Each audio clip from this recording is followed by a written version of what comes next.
You've done some incredible work, Max. It's really a shame.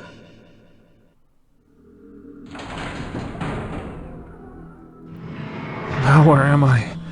Cyclops? Bugs? Mother? All of these monsters must mean something, but what? Welcome to the Morgue and Cemetery. I'm guessing right now we are in the Morgue. The doors have frozen shut. Need to get out of here. That door's the only way. Are you a little bit cold, Max?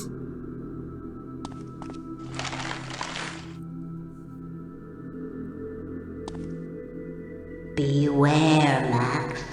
The closer you come to reaching your goal, the more danger you are in. Someone seeks to keep you here with us forever. One who will do anything to keep you from leaving the asylum. Why?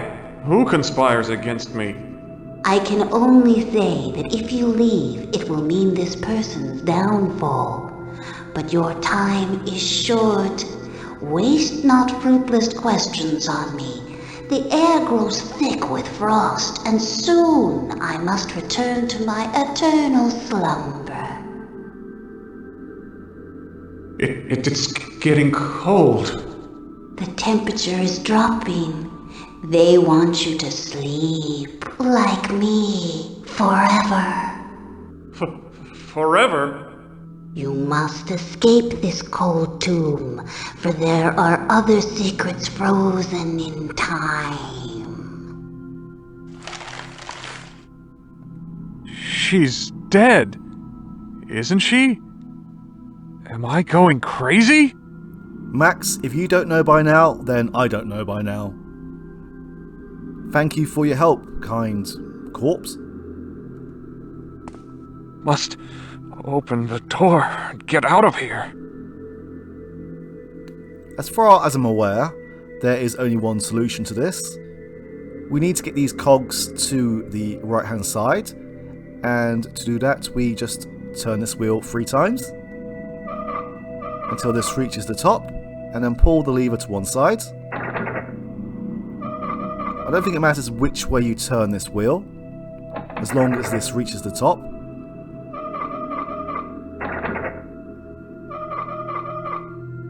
And we need to do both sides. You can do them one at a time or alternate, however you want to do it, and I believe we need to turn this counterclockwise. There we go.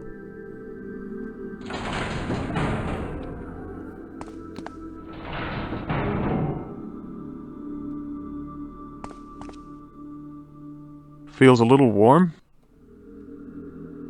This pipe is cold.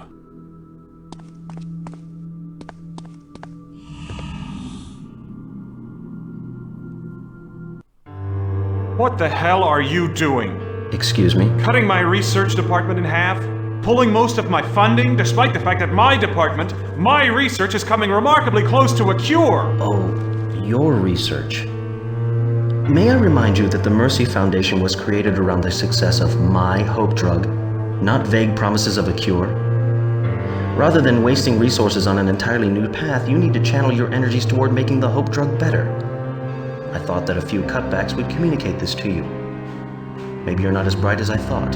You know, I think I figured you out. You're not interested in a cure. You just want hope to bring you more prestige, more money. You smart bastard.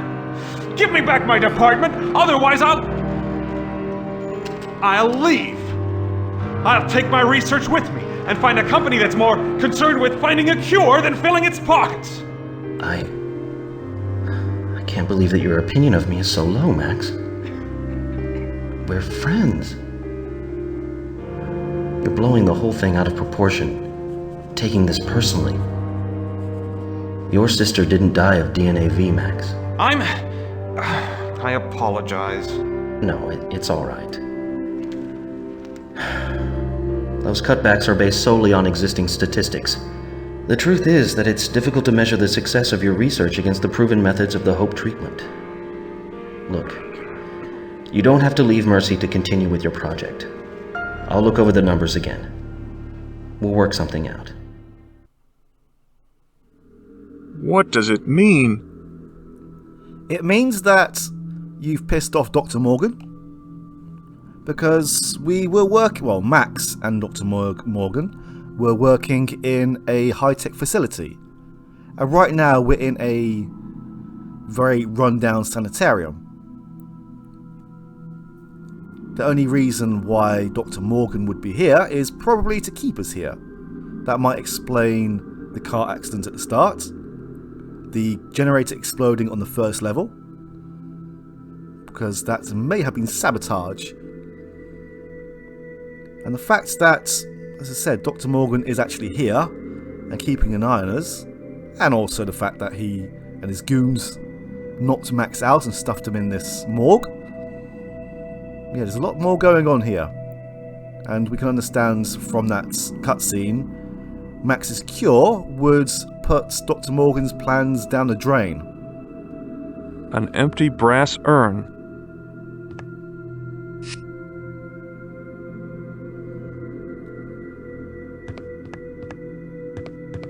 The number 3 is written on this page.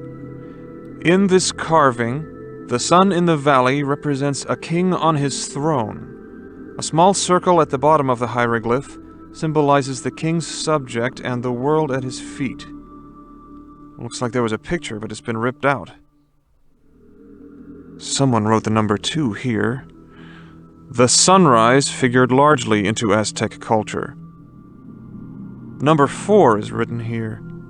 Aztec culture emphasizes visual components. Thus, the image of an eye wide open is repeated often in wall carvings. Dr. Morgan has an iron bust of himself. Pretentious. A book of matches.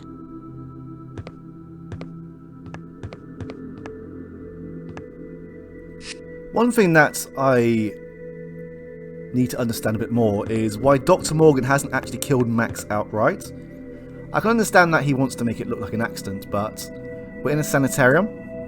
I'm sure he could make up some sort of excuse. There are plenty of graves dug around everywhere. Still, I guess this wouldn't be an adventure game if that was the case. I need something to bust through this wall. And that is a major clue. Because we have a bust. An iron bust of Morgan.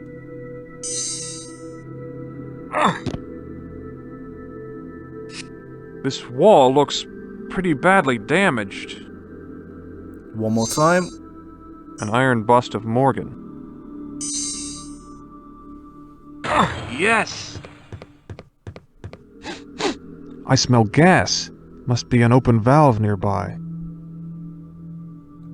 A pipe U-joint. A gas pipe. A gas pipe. Pipe valve.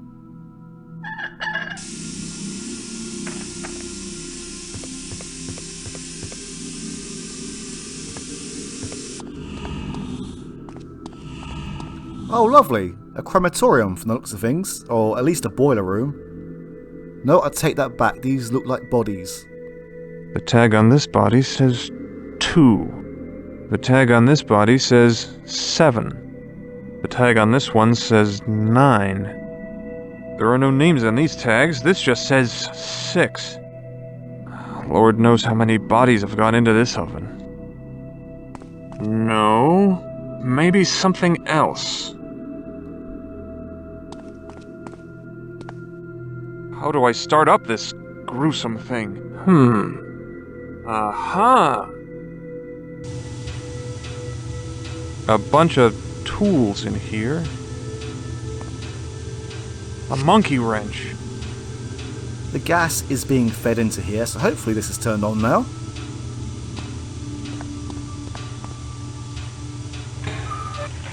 There we go.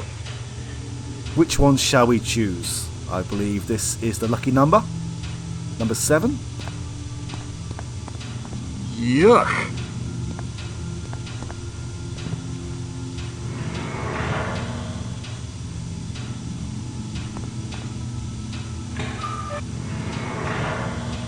Ugh.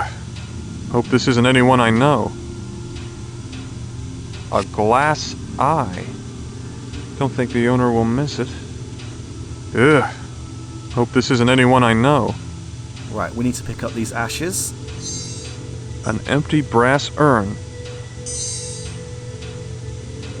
There we go. And what we need to do before we leave the morgue is heat up, well, the morgue. A monkey wrench.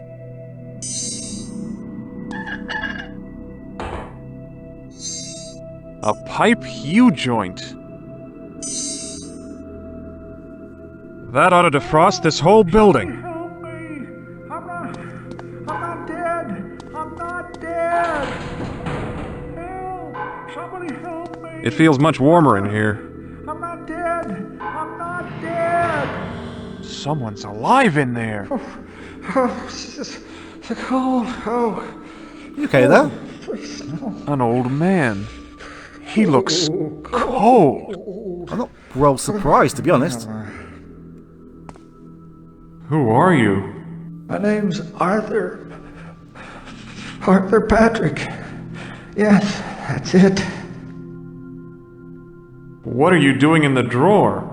Last thing I remember, I was taking a nap in the courtyard, and then they were dragging me to some weird laboratory. On the rooftop? Could be. I don't know for sure. It was raining. I smelled blood. Dr. Morgan was there. He looked at me and said I was too damn old for his purposes, and I remember he was holding a human head. And then I think I fainted. They must have thought I was dead. Next thing I knew, I was in that drawer. It scared all to hell. Being in that drawer is enough to scare anyone. Darn right. Dark and closed in. Terrible cold. God, that awful scratching. It was a bit chilly in there, wasn't it? Chilly. I damn near froze my ass off. Started to fall asleep. Must have dozed off until you came by. Did you turn up the heat? Yes, I did. Well, it's nice here now. Thank you, Sonny. I'm glad that we thawed him out, but if there is any dead bodies in here, I wouldn't like to be here in a couple of hours when the smell starts to hit. Scratching? What exactly was it? Can't say for sure. Just remember hearing these awful screeching and scraping noises nearby. Nearby where? Outside? Yeah, it's kind of disorienting in there, you know. It sounded muffled, but I guess the sound was coming from another drawer. Morgan. He was holding a head? Sure, a stack of Bibles. I saw it. His arms were red with blood, and he was swinging around the head as he was talking, kind of gesturing with it, you know. He was really yelling at the two orderlies if some patient got loose or something. I don't know more than that because I fainted dead away at that point.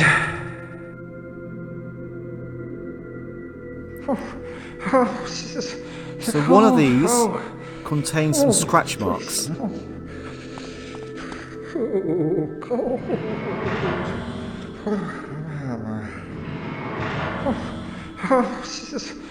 Well, I didn't mean to do that.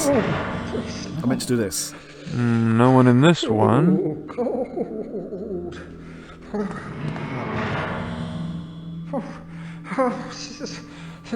Empty. Wait a second. There are scratches all over the inside. It's dark in here. I can't quite make out what these scratches are.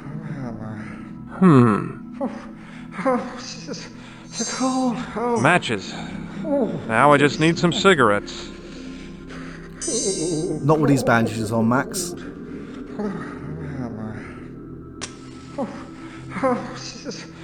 These scratches don't look arbitrary. Was someone trying to communicate something?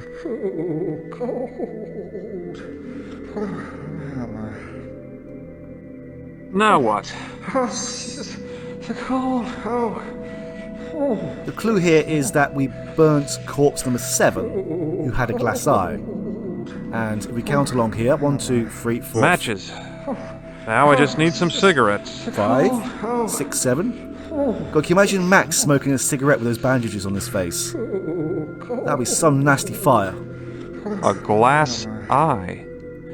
Don't think... The cold. Oh, be quiet, old man. There once was a man who planted a tree and spoke to it daily in reverent rhymes. Before the man died, he shared it with me. The rhyme I have spoken to the tree many times. Approach it with caution and whisper these words. Speak to me, tree, lest your eyes nest with birds. Okay. Well, that was an eye-opening experience.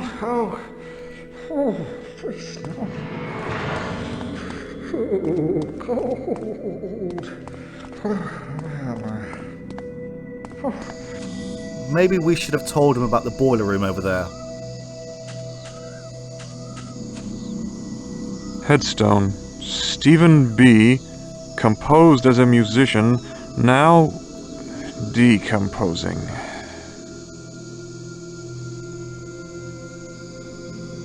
Difficult to read.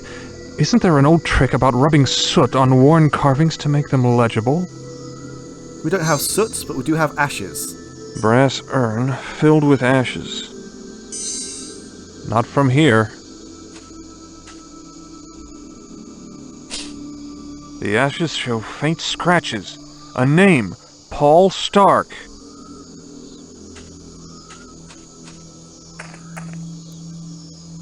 This looks like it has some Central American influence. Interesting style.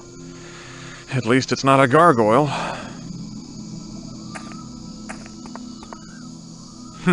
This door is locked. Which I guess would be fitting as we have heard talk of Aztecs. There's a nice warm beam of light coming through. The sculptor conveniently forgot her shirt. What's she holding? I have no idea what she's holding. The stone says, Eric R. Get to work, you maggots. There's a nice warm beam of light coming through. Oh, I thought that was going to be a description of the tree. Even the trees appear to be insane.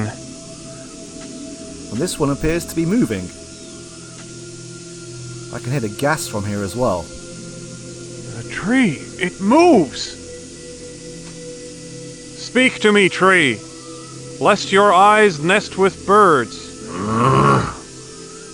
Why have you summoned me, stranger? Normally it is the man with the glass eye who speaks the words of commandment. I'm afraid he's dead, but he left behind the cryptic message that led me to you. Very well. What is it that you seek? Who are you? My name is Malus Ionsis. I am the guardian of the light, protector of the grove. How do you guard the light? It's all around us. Fool! The light. It is housed within the heart of ancient mighty warriors. They alone understand the true meaning of sacrifice. I don't understand. What do you sacrifice? Freedom, movement, growth. My limbs ache to stretch upwards into the nurturing sunlight. Yet I must remain steadfast, lest my trunk stray from its position in the grove. I am he who must remain in place. Why must the grove be protected? Greed, pride, evil. These aspects of humanity threaten all life. Thus I remain, and none may pass, save one. Who? The Creator. The Creator? Yes. By his name only shall I be swayed from my place. In the name of your Creator, Paul Stark, I command you to move aside. Paul Stark, the Creator. He who planted my seed and gave me life. In his name, I do as commanded. Cheers, sweetheart.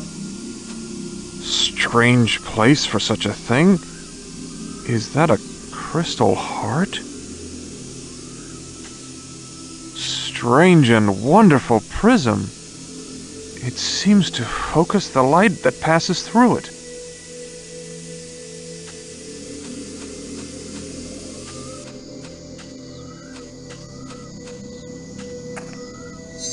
Strange and wonderful prism. It seems to focus the light that passes through it.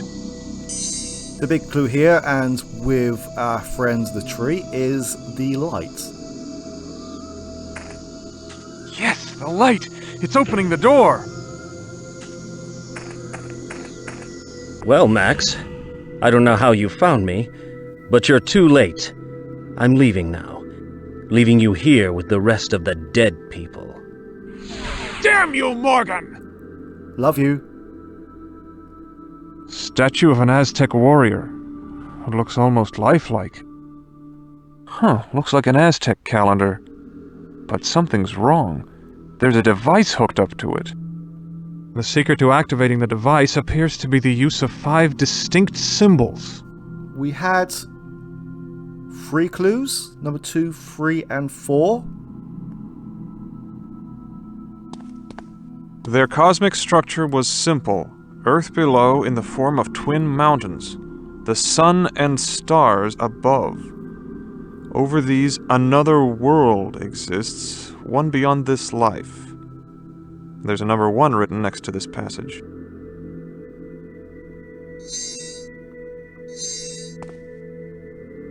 Number 5 is written next to this passage. Spoken rituals, visual elements, even the placement of participants all conformed to the balance between 2 states. A phone. Just my luck.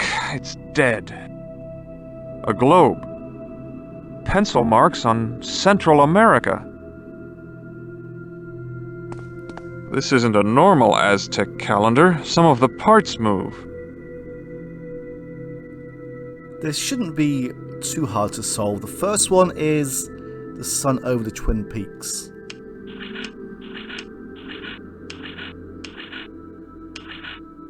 There's one. And I believe if you keep pressing... Oh, no. There we go. If you keep pressing down or up, I believe they match up eventually. The second one is the rising sun.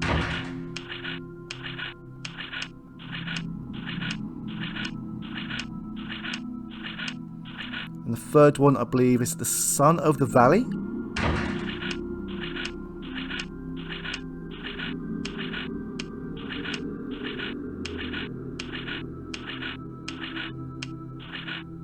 Where are you?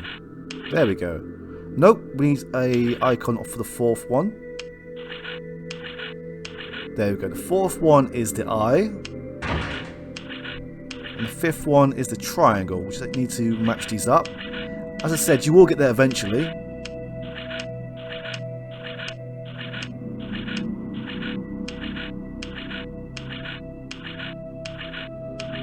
Yes! What the?